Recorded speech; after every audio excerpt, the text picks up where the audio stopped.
This is Scions with the Everyday Grind News, and here is your World of Warcraft news for the week. Warcraft has produced some collectible items for the Chinese market. Let's take a look. These collectible minis include Jaina, Thrall, Illidan, Varian, Sylvanas, Keltheus, and the Lich King.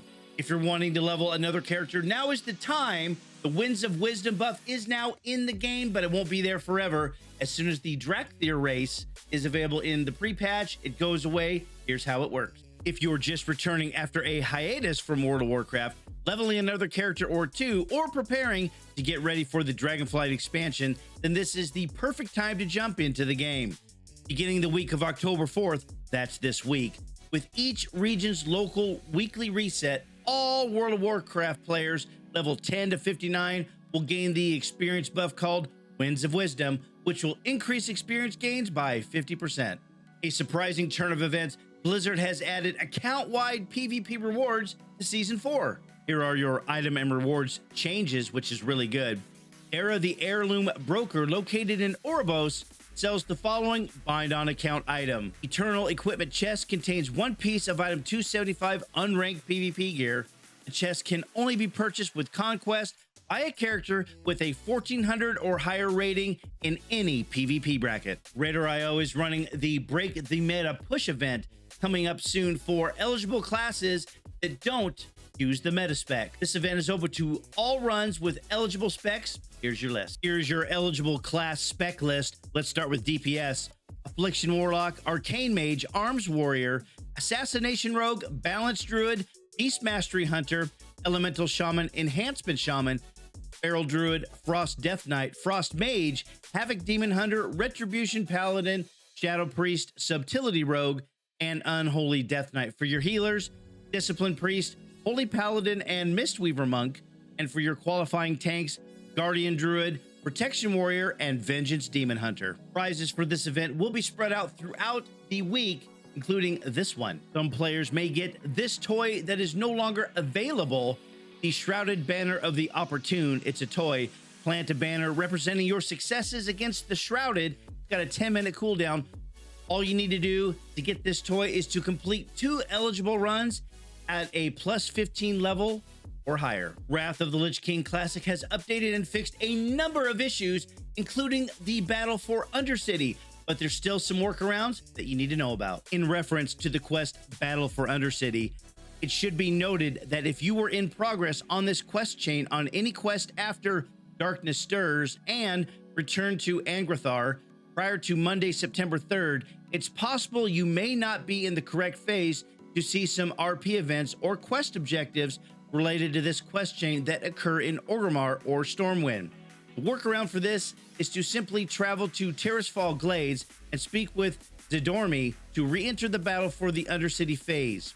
We apologize for that inconvenience, but last week's hotfix that forced everyone out of the battle for the Undercity phase was needed to help players who were stuck because the battle event itself was roadblocked. Any characters who are just starting this chain now should be able to progress through it without issue. If you like the PvP in Wrath of the Lich King Classic, Warcraft is adding new Savage and Hateful Gladiator relics, weapons, and more. Blizzard wanted to chime in and call this out as something we have been discussing and agree with. After talking with some folks involved in original Wrath itemization in 2008, it was an acknowledged issue during Tier 7 Season 5 that there was a dearth of good relics available. As a result, we are working on plans to very soon add the Savage and Hateful Gladiators relics, wands, thrown weapons, and hunter offhand one-handed weapons to the Savage and Hateful gear vendors. There's a new esports event coming out for Wrath of the Lich King Classic, and it starts really soon. Let's start with the Wrath of the Lich King Undying Challenge.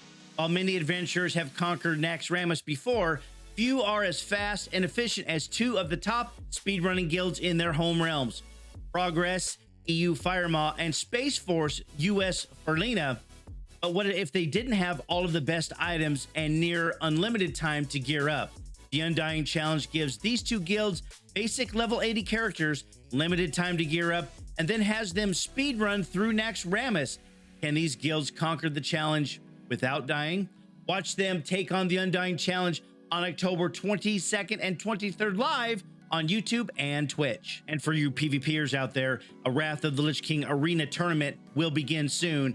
With the Lich King's return, it's time to crown the top players from Europe and North America in the 2022 Classic Arena Tournament. Make a team, compete, and watch the best arena players battle for a combined prize pool of $100,000 on November 11th through the 13th, live on YouTube and Twitch. You still have time to get a beta key and test Dragonflight, the newest expansion from World of Warcraft. Don't forget to head over to wowhead.com to check out the current list of content creators who have keys to give out. Let's check out this weekend's list. Here is your Friday through Sunday list this weekend of content creators who have beta keys to give away to you, the viewer.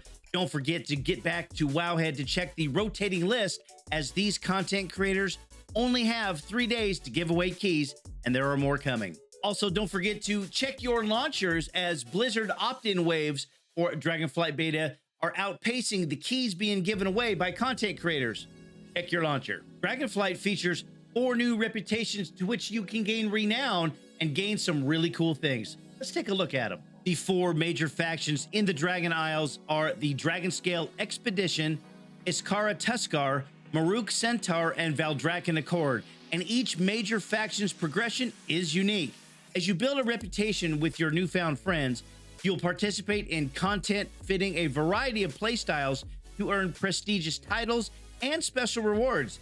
If you're the outgoing type, you can also work toward gaining the respect and adoration of all the major factions if you wish.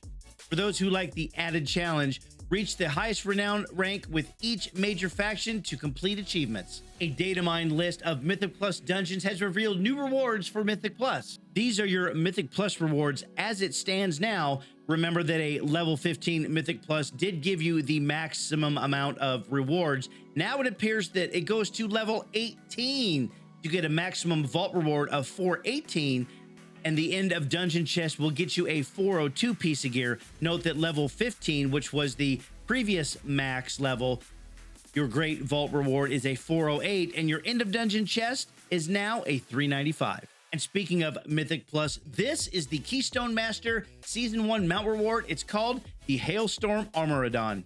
The new Season 1 affix for Mythic Plus is called Thundering, and here's how it works. Remember, this Thundering affix is a change in the game that is still being iterated on and has not been fully implemented, but this is how it works. While in combat, players are periodically caught in Razagath's unending storm.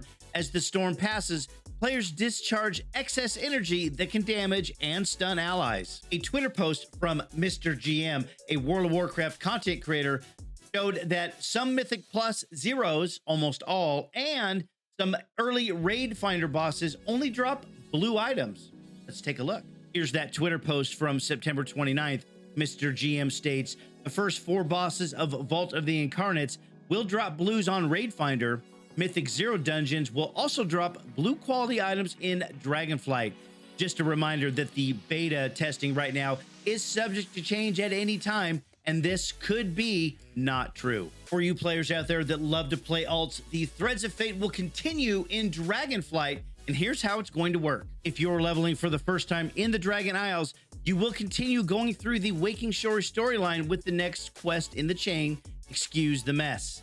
Alt characters will instead receive the quest, Adventuring in the Dragon Isles. This quest allows you to check on a map drawn by the Dragonscale Expedition, allowing you to quest through the Dragon Isle storyline in any order that you want. Don't forget to catch my live streams 5 days a week on Twitch, and please like, subscribe, and ring that notification bell right here on this YouTube channel so you don't miss next week's Scions the Everyday Grind News World of Warcraft edition.